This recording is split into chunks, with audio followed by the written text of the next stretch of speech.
This is Doug DeMuro, and today I'm going to talk about 5 cars that I should have bought. And I'm not just talking generally here. I'm looking back at my life and thinking through times where I was going to buy a car, a specific car, but then I passed on it.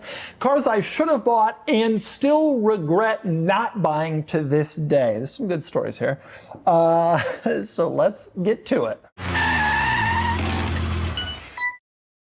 Before we get started, are you ready for your next cool car? Sell your enthusiast car on Cars and Bids. Trading in your car to dealers means you aren't getting market value for your car, leaving you with less cash for your next fun car. Just look at our recent sales of these cool cars compared to current trade-in value. This is a trade-in offer, and this was the Cars and Bids result. This is a trade-in offer, and this was the Cars and Bids result. This is the trade-in offer, and this is the Cars and Bids result. Get started now on carsandbids.com. Sell on Cars and Bids and join the best community to sell your enthusiast car. Okay, 5 cars that I should have bought and didn't, and regret. And it's interesting that I have regrets in this world because I love the cars I have. I'm totally satisfied, but I still look back and think to myself, I should have bought that car. And actually, none of my regrets on this list are financial. A little bit, these first couple. But normally, I've made money, like I've done well. Like it's more about I wish I had had that experience and I was stupid not to. And probably the number one, and I will start with it, the number one car that I should have bought in my past that I didn't buy was a 993 Porsche 911 Turbo that was previously owned by Morgan Freeman. Now, I have told some of this story before on my podcast, but it's a good story and I'll tell it again. I worked at Porsche at one point, and I'm not really a big Porsche enthusiast. I've only owned 2 Porsches, the Carrera GT, and I had a 911 Turbo 996 years ago for like 4 months. It's not really in my blood, but the 993 I have always loved. This was the last air-cooled Porsche, and if you've driven one, and it was the first 911 I ever drove, and if you've driven one, you understand. Like, it is like the right size, the right tossability. It is just... I just love a 993. I think they're just wonderful cars. And it's kind of insane to me even now that I haven't owned one yet. And so I worked for Porsche, and as a result, I got these incredible deals on parts. And that made Porsches more attractive because you could buy a Porsche and get like half off of parts. And so when something broke, it was not all that expensive to fix. And so I went looking for a 993, and actually one of the other cars that I regret the most, I had found a regular 993 Carrera that had been damaged in weird ways. Like it had been vandalized. It had been keyed, and a few of the panels had been pushed in, but I had a PPI done on it, and mechanically it was in great shape, and it was 30 grand, and I didn't buy that. And I regretted it, and I still regret it. So I don't think it'd be worth that much more today. It was a rough car, but it would have been fun to own a 993 at that time. So anyway, a couple years later, I went looking for a 993 Turbo. And I find one that is listed for sale. I don't remember where, on Renlist or a dealer or something, previously owned by Morgan Freeman. And it was a red car somewhere in the South. Mississippi, Alabama, something like that. And I know Morgan Freeman's got like a history in Mississippi. So I'm like, okay, this is interesting. The car was $85,000. This is back when 993 Turbos were not that much money. It had miles. It had 70,000 miles or something like that, but previously owned by Morgan Freeman. So I start going after it, and they're not getting many bites, and they're pretty excited to have somebody. So like the car was mine if I wanted it. And so I had him send me the proof that it had been owned by Morgan Freeman. And it was a previous registration or title document, and it was Morgan Freeman, sure enough. And I was skeptical. And so I did some digging and discovered that the Morgan Freeman that had owned that car was not the famous Morgan Freeman. And for that reason, I passed on the car. And years later, in a world now where a 993 Turbo is a 200 to 250 car, I've made a lot of money in cars and other stuff. I don't regret passing on it because the values I've gotten insane. Truthfully, if I had bought that car for 85, the day it went up to 105, I probably would have sold it and thought I was a genius. So I'm not sitting here regretting that. But in the world where those cars were more affordable, and even at the time, it was like something I could afford, I wish that I hadn't let the fact that it wasn't owned by a celebrity stop me from buying it. I wanted the car. I still, to this day, 15 years later, daydream about owning a 993 Turbo. And it's insane to me that, like, I let that go because of this stupid Morgan Freeman thing. Like, it was like, oh, well, if it wasn't owned by Morgan Freeman, then it's no good. But no, it's still cool, you idiot. What were you thinking? You should have just bought it. And then it wasn't owned by Morgan Freeman, but it's still a 993 Turbo. And I bailed on it, and someone else bought it, and probably someone else is going around telling people they own Morgan Freeman's car. They didn't, but they have a 993 Turbo. They're a lot smarter than I am. And I deeply regret not doing that when I had the chance. That is probably the number one car that I am the most likely to buy, even though I'm not really buying cars right now. That is the number one car that if I did, I would buy. And I just wish I had had one a while ago and like got that fun and got that experience. Probably wouldn't still have it, but I would have enjoyed it. Next up, cars I should have bought and regret. I gotta say, deeply here, Ferrari in general is beats in my head of cars that I regret not getting. I feel like I'm kind of in a position here with these three cars, the 4 GT and the two above me, the Countach and the Carrera GT, that I'm like not really looking for another supercar. And whenever I think about buying a Ferrari, I think Ferrari's like my favorite brand. I am a massive Ferrari enthusiast. I know everything about Ferrari, going back to the Ferraris in the 50s and 60s and all the history with Enzo and the chassis numbers and the different cars. Like, I am here for it. And yet the only Ferrari I've ever owned was a stick 360 years ago, 10 years ago. And a lot of cars, a lot of times I think I should have a Ferrari, but I think, when would I use it instead of one of these? This is the one I use every day. The Countach is the crazy one. The Carrera GT is the, like insane driver's car. Like, I don't have a use for it, and so I've never done it. But I do regret when Ferrari 430 Scuderias were cheap, which was about a 10-year period that ended yesterday. I do regret not buying one of those at like 185, 190 when they were pretty gettable at that price point. It has become clear to me that I will never own an F40, and I'm okay with that. The 430 Scuderia is as close to that experience as you can get for the price, and I have watched with bewilderment as car enthusiasts have congealed around the Ferrari 360 Challenge Stradale as the special one, and generally left the 430 Scuderia undiscovered, even though the Scuderia is a much more engaging car to drive, a much more raw car, a faster, louder, more visceral experience like the F40. When I think about what could be an F40 for a lot less money, the 430 Scuderia is top of mind for me, especially because I would buy one and do a manual swap for $190,000 at my financial level. Like, I don't care about ruining the value of the car. I would get one, do a manual swap, and enjoy the hell out of that car. And I didn't do it. And 430 Scuds are now clearly on the upswing. And nice ones are now in the 300, 400 plus range. And that's where they deserve to be, honestly. That's how I feel. That car deserves to be more valuable than the 360 CS. It might not be rare, but it is a better car, a more special car, and a much more engaging car. And I wish I had done it when they were cheaper. At this point, when it starts to be the same money as the 4GT, I start to have trouble justifying it. And I think back, it would have been smart to do that at a previous time. In the same vein, in the Ferrari vein, I have similar feelings about the 550 Maranello. And actually, I have a specific example. When I was looking for the Ferrari 360 that I used to basically help jumpstart my career on YouTube, that was like the first car I had on YouTube. It was a big deal that some guy on YouTube has a Ferrari 360.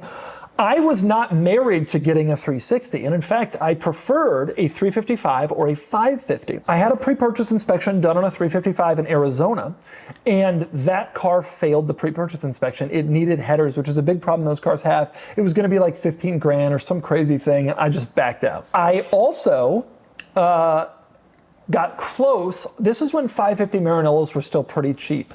And I still think they're cheap for what they are. But I got close on one that I am convinced was the car that was used in the Nicolas Cage movie, The Family Man, which was directed by Brett Ratner. And that movie is like a staple in my family's history. We watch it every Christmas.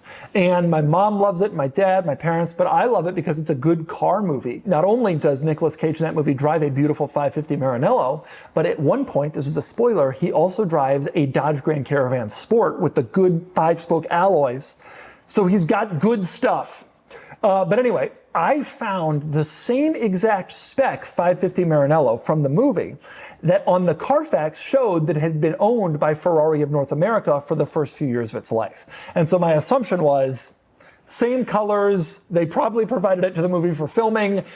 You could never prove it, but you'd draw the lines like it was probably the car. But it was a little too expensive, and I didn't do it. And over time, the 550 has never gone stratospheric in value. I could absolutely buy one today for a smaller fraction of my net worth than back then, but I just didn't, and I wish I had bought that car, and I still, over time, kind of wish I had a 550. I think it is a very special car. I think it is the Daytona of the modern era in terms of market position, in terms of V12 front-engine gated manual, in terms of style and design, and in terms of the fact that the market has never fallen in love with it, that the market has never really considered it to be this vaunted car that is worth zillions of dollars like other Ferrari models. You know, the Daytona has become valuable, but never really crossed that threshold like the 250 Lusso and the 275 GTB that came before.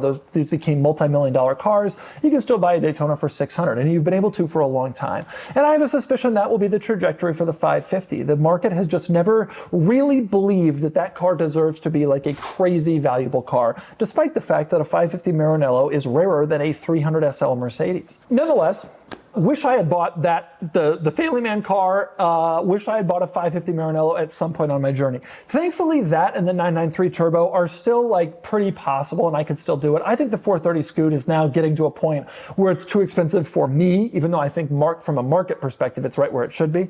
But a 550 993 Turbo kind of still on my mind, but I wish I had bought that 550, and I wish I had bought that 993 Turbo with Morgan Freeman, just so I could have had the experience kind of earlier in my life. I often complain that I wasted too much of my young years driving cool station wagons, E63 AMGs, and I had a Panamera and a CTS V-Wagon before I had kids, and I should have had more sports cars. And that 993 Turbo, that 550 would have been good. Two more cars I should have bought and still regret. One is unquestionably Volvo 850 T5R. My very first car as a 16-year-old was a 1996 Volvo 850 Turbo. It was white, and everybody who had an 850 Turbo dreamed of having an 850R or an 850 T5R, which honestly was not that different from the Turbo. It was another 18 horsepower. It took it from 222 horses in the Turbo to 240 in the T5R and the R, and it had a couple of other things like a little body kit, better wheels, and Alcantara seat inserts, and a rear spoiler. Like, there wasn't much, but like, it was an R or a T5R. And I specifically like the T5R. And this is one of the very few cars that I've ever been around where I actually prefer the sedan to the wagon. That's true for me of the S850R and of S60 and V70R. I prefer the sedan. And as a kid growing up with wanting an 850 T5R, eventually I got money and could have bought one, and I wish I had. You know, there was a time when I collected press brochures and advertisements for all the cars that I had owned, and I framed them all. And I actually collected the 850 T5R one day I found it on eBay, and I said, you know I'm going to get one of these one day. Might as well just have it. And I still have that brochure, even though I never bought the car. I was that sure that I would end up with one. There were various ones back when Swede Speed Classifieds was something I would check almost every week. Like, there were various ones that came up, but they always were a little too expensive for me, and then eventually I kind of graduated from it. And the truth is, at this point, I'm sure I wouldn't enjoy it. At the end of the day, it was a front-wheel drive. In the US, they were automatic only. We didn't get manuals in the States. 4-speed auto, front-wheel drive sedan. And almost all of them have been miled up to hell because they were bought by people who enjoyed driving, and so they drove them. I don't think I would really have fun with the car anymore. So it's kind of passed. But I wish that I had done it. I wish that there had been a time in my life when I had bought an 850 T5R and kind of lived the dream of high school Doug who always wanted to step up to that level. A yellow T5R sedan was the car that I wanted more than anything. And to this day, when I see them, I still get excited. 3-4 years ago, I'm walking along in DC, Washington, DC, and there is a yellow 850 T5R sedan parked in the street parked, and absolutely flipped out. I mean, like I was seeing an F40. And, you know, took pictures of it, took pictures of me next to it. I already owned a Carrera GT at this point. I'm like taking pictures next to probably an $8,000 used Volvo. I even found the guy on Instagram and looked up his Instagram handle and followed him on Instagram. Shout out to yellow_T5R. He hasn't posted in over a year, so I don't know if the car's still around. But love that whole experience and loved that car. And I wish I had done that back when I would have appreciated it. Final car that's on my list of cars I should have bought and still regret. It is easy to say that I regret this one now. At the time, I did not want to pursue it. Lamborghini LM002. So this is a little known story. I don't think I've told this before, but when I was launching my YouTube channel, I launched it with the Ferrari 360. And that was a big deal, and it got me a lot of views, and it helped propel my career. But my original plan was to launch it with something even crazier, a Lamborghini LM002. And LM002s have never been available, like they're never like for sale, but I had, based on some sales that I could find that were recent, I had kind of pieced together that for the $88,000 that I paid for my Ferrari, you could have bought an LM002 back in 2014 when I did this. So I pursued it. And it was actually Ed Bolian. I don't know if he remembers having this conversation with me, but I talked to him about it because he worked at the Lamborghini dealership in Atlanta, and I was a kid, a guy who was buying cars. And I asked Ed, hey, are these around? And he said that there was one guy who always had one, and his name was Steve Waldy, and he worked at he owned Interstate Motorsports in New Jersey. And he said that Steve was famous for, when he sold cars, offering a buy figure on the way back. So if you only wanted it for a year, you knew that you had Steve would buy the car back. And obviously should have done it. Never even called Steve. In later years, I met Steve. I actually filmed an LM002 at his facility in Pennington, New Jersey. But at the time, in 2014, I never called Steve. And I just was too afraid by the process of the unreliability of the LM002. Looking back on it, it was the right call. I did not have the stomach. I was too anxious. I did not have the budget for an LM002.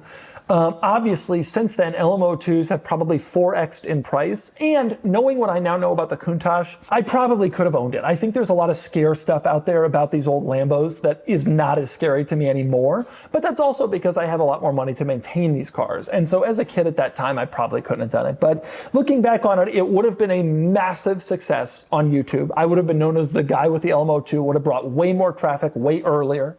And I probably would have been able to enjoy the car and probably wouldn't have bankrupted me, but maybe it would have. So those are the cars I regret. Those are the cars I wish I had bought. Some of them I'm still considering. I'm still toss around an i3 turbo, still toss around a 550. Not really the 430 Scoot as much anymore. Not really an LM002 anymore. I have the Countach. I feel like it's a similar thing. But I do regret at the time not buying each of those cars when I think I would have gotten more out of it, gotten a real enjoyment out of it, had real fun with it. And even I, with my amazing cars that I love so much, even I have regrets, and those are them.